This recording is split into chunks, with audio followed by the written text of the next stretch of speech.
Salam. First and foremost, I'd like to extend my warm and heartfelt gratitude to the Ethiopian Community Mutual Association for conferring upon me the honor of delivering a keynote address on June 4th. I delivered the speech in Amharic, and it was entitled The Importance of Community and Volunteerism. In this English version, I'll attempt to capture the essence of my speech as accurately as possible. If there is anything that needs to be improved, corrected, or revised, I respectfully ask the elders in our community to provide me with their advice as they see fit. What are the benefits of volunteerism and community? To adequately address this question, one has to take a couple of steps back and ask a more fundamental psychological question. And that fundamental psychological question is, who are you? Who are you? For the person in a hurry, this may seem like a very easy and perhaps superficial question. However, when we give it some thought and pause to reflect, we realize that it is a profound question worth exploring. As Ethiopians, how do we tackle this question? And what is the dominant Western thought on this very same subject? In the West, for the most part, the individual is seen as a separate entity, and his or her personhood is defined by inner characteristics or personality alone. The individual person, in this perspective, is defined separate from anything or anyone around him or her. This perception and way of being in the world can be described as individualism. This is where the individual need has precedence over anything else. According to this view, man and woman can attain their full sense of personhood without necessarily being connected to community in a fundamental way. When and if they choose to participate in community, it is assumed that it is the lone person who is entering community. On the other hand, we Ethiopians assert the notion that the only way a person can achieve his or her full personhood is through their voluntary participation in community affairs. When we are connected to community in a fundamental sense of the word, the road to realizing our full personhood and our full humanity is paved. The idea being asserted here is the notion that I am because you are. A person is a person through others. The assumption is that instead of the person entering community, like in Western thought, the person comes out of community.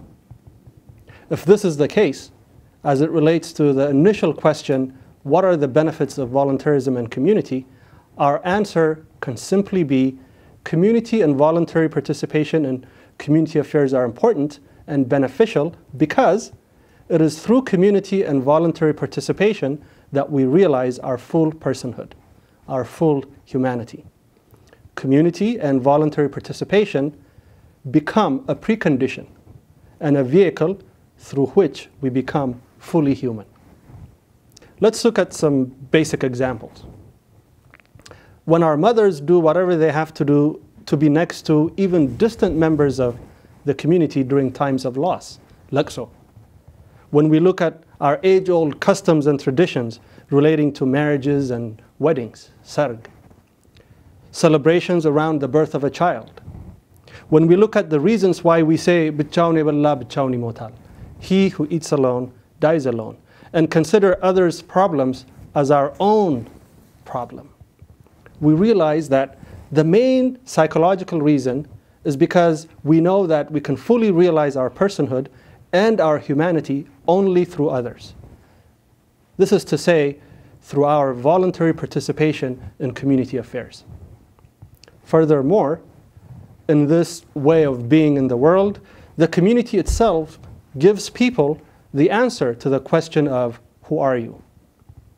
Depending on the person's level of commitment and their level of maturity, the community has various distinctions they attach to a person's name. Just to cite a few examples, at the family level, when older brothers provide guidance and support, the young ones call them Wandam Gasha. Wandam means brother, and Gasha means shield. Directly translated, it means brother shield or brother protector. And so older brothers find their answer to the question, who are you? They get that sense of being Wandam Gasha. That's their essence. Referring to the source of love and unconditional regard, older sisters are referred to as Atalam, to infer that through them, through their sweet love, the world is gained. Ihit means sister, and Alam means world, Atalam. And the list goes on and on. In the neighborhoods and villages, those who consider others' pain as their own pain, those who have the best interest of others at heart, are given the distinction Gashi. Again, Gasha means shield, protector. Gashi means my shield, my protector. Or they're called Ethio, my sister. Those who are sought out for conflict resolution, those who demonstrate vision, patience, healing qualities, and have provided unmistakable proof about their highest regard for their community, are referred to as Shumagili, or elder, the highest essence of personhood, the highest honor of all, even at the national level. In the Ethiopian view, this is the secret and wisdom of volunteerism and community, and the method by which we respond to the question, who are you? This is our technology of how to be fully human. This being the case, however, there came a time in our recent history when we forgot who we are. There came a time when we thought our ways were backward, and we sought out other ways, thinking that they're more advanced. We dismantled our way to the core. We lost love and respect for one another. We lost our sense of identity, the sense of who we are. Neighbors began harboring malice at night. Malicious thoughts caused us sleepless nights. The keener one labors, the more he was despised. We betrayed one another. Mothers buried their children. Children killed their parents. We fled and ran away to the four corners of the earth, leaving everything behind. Many of us came to America. Elders were left without their children to care for them. The young, just the same, left alone without anyone to guide and protect them. Chaos reigned. Though the mystery of why this had to happen cannot be fully explained, we know that after all that has passed and after all that has been endured, we know that a new dawn has come. There is a new spirit in our community here in Seattle that is undeniable. This spirit goes beyond politics and political divisions, beyond religion and religious divisions, beyond ethnicity and ethnic divisions. This spirit is the spirit of community and of coming together voluntarily with love and respect for our ways and for one another. And to those who have sacrificed a great deal and have endured trial and tribulations to get our community to where it is today, we bow with adoration and reverence. Here, I speak of the likes of Ethio Tawabich and Ethio Mulu, Gashe Dessie, and Gashe Weynegus. Much respect to all of them. We have to honor them in jubilation with Ililta. This being the case, there are some, maybe some of the younger brothers and sisters in our community who say, this is the old way, this is an old way. I live in America, I have a good job, and I go to a good school. Why do I need to be involved in community? What is in it for me? I would like to speak directly to those of you who feel this way. The reason you Ethiopian Americans need to engage in this community is simply because the community cannot go to the next level without you, not without your participation. It simply cannot happen.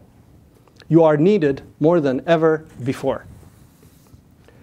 When we look at the way things are, beyond appearance that is, here in the US, we find interesting observations. And that is, even though individualism is supreme in how most people operate, the essence of volunteerism and community is fully alive. It was Mary Merrill, in her article, The Contemporary Definition of Volunteerism, who provided data that in 1998, more than 109 million Americans had participated in various voluntary activities.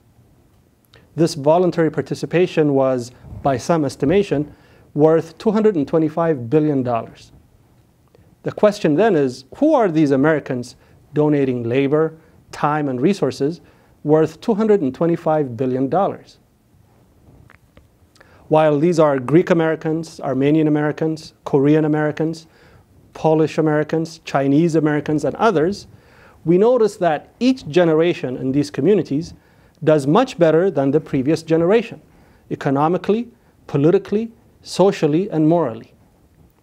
Also, they are building their communities in such a way that each individual's participation, voluntary participation, promotes that individual's interests, while at the same time it promotes the communal aspiration.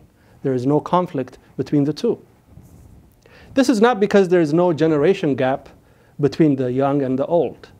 Quite to the contrary, one finds these gaps in all communities. The idea is creating the condition that allows creative resolution of these differences and these tensions. You young Ethiopian Americans can make this community the platform where you express your individual talents.